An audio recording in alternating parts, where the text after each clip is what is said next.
আমার অনেক ইলেকট্রিশিয়ান ভাইরা আছে যারা একটি সিঙ্গেল পিস সাবমার্সিবল মোটরের যে কন্ট্রোলিং সার্কিটটা রয়েছে অনেক সময় নষ্ট হয়ে যায়, জ্বলে যায়, পুড়ে যায়। সেক্ষেত্রে মেরামত করতে গেলে অনেকটা সমস্যা হয়। যেই জন্য আজকে আমি একটি ভিডিও তৈরি করতেছি। একটি সিঙ্গেল পিস সাবমার্সিবল মোটর সাধারণত কিভাবে কন্ট্রোলিং একটি সার্কিট তৈরি করবে এবং মোটরটিকে পরিচালনা করবে। তো আপনারা শুরুতে দেখতে পাচ্ছেন আজকে আমি একটি অন্যরকম ভিডিও নিয়ে আসছি, কন্ট্রোল বক্সের নয়।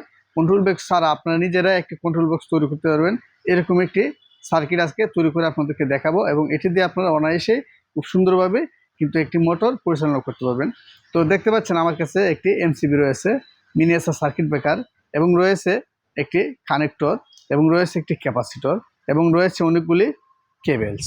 তো এগুলি দিয়ে আমি আজকে কিভাবে একটি কন্ট্রোলিং সার্কিট তৈরি করি, অবশ্যই আপনারা ভিডিওটি দেখতে থাকুন।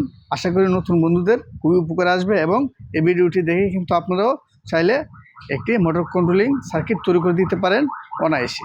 প্রথমত বন্ধুরা আপনারা দেখুন আমরা কি এমসিবি নিচ্ছি।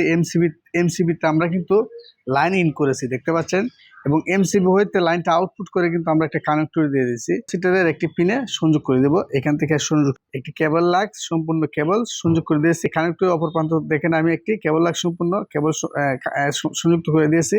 এটা আমি সরাসরি আমরা একটি ক্যাপাসিটার পিনে দিয়ে দিব। ক্যাপাসিটার একটি পিনে কিন্তু সংযোগ করে দিয়েছি। এখন আমি এই পিনটা থেকে সরাসরি আমি আমার একটি কানেক্টরে সংযোগ নিয়ে আসবো।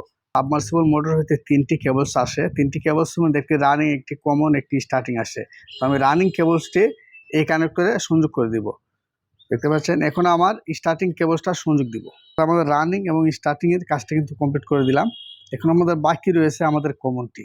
তো আমরা এখানে দেখেন এমসিবি থেকে পাওয়ার সুইচটা দিয়ে দিয়েছি, আমাদের ফেসটি সংযোগ করে দিয়েছি সরাসরি আমাদের ক্যাপাসিটির একটি পিনে, এবং ক্যাপাসিটির অপর পিন থেকে আমরা সরাসরি নিয়ে আসছি একটি কানেক্টরে। এটাতে আমরা রানিং যে কেবলসটা রয়েছে মোটর হইতে আসবে, রানিং কেবলসটা এখানে সংযোগ করে দিব এবং স্টার্টিং কেবলসটা এখানে সংযোগ করে দিব। আমরা দেখেন আমাদের আরেকটি পিন থেকে, ক্যাপাসিটির আরেকটি পিন থেকে আমরা স্টার্টিং কেবলসটা নিয়ে আসলাম। স্টার্টিং কেবলসটা আমরা সংযোগ দিয়ে দিব এখানে যে মোটর হইতে আমাদের যে স্টার্টিং কেবলসটা আসবে, স্টার্টিং কেবলসটা আমরা এখানে সংযোগ করে দিব এই কানেক্টরে।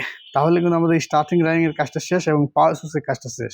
এখন আমাদের বাকি রয়েছে নিউট্রাল সুইচটা এখানে দিতে হবে। আমরা নিউট্রাল সুইচটা সরাসরি এইটাতে কমন করে দিব, এটাতে এই কানেক্টরে আমরা কমন করে দিব, এবং এখানে আমরা আমাদের মোটর হইতে যে একটি কমন কেবলস আসবে মোটর হইতে, এটা আমরা এখানে সংযোগ দিয়ে দেবো। তো দেখেন আমরা এটা কানেকশন করে আপনাদেরকে দেখাচ্ছি। নিউট্রাল সুইচটা দিব, এই নিউট্রাল সুইচটা আমরা কানেক্টরে সংযোগ দিব। কানেক্টরে সংযোগ দিলে এই কানেক্টরের অপর প্রান্তে কানেক্টর থেকে আমরা কানেক্টটা সরাসরি নিয়ে যাবো আমাদের যে কমন কেবলসটা আসা আমরা এখানে সংযোগ দিব। মোটর হইতে যে কমন কেবলসটা আসবে কালো, সেটা আমরা এখানে সরাসরি সংযোগ দিয়ে দিব। তাহলে কিন্তু আমাদের একটি single piece submersible motor controller circuit কিন্তু তৈরি করে ফেলেছি। তো চাইলে কিন্তু আপনারা এইভাবে একটি single piece submersible motor controller circuit তৈরি করতে পারেন অনায়াসে।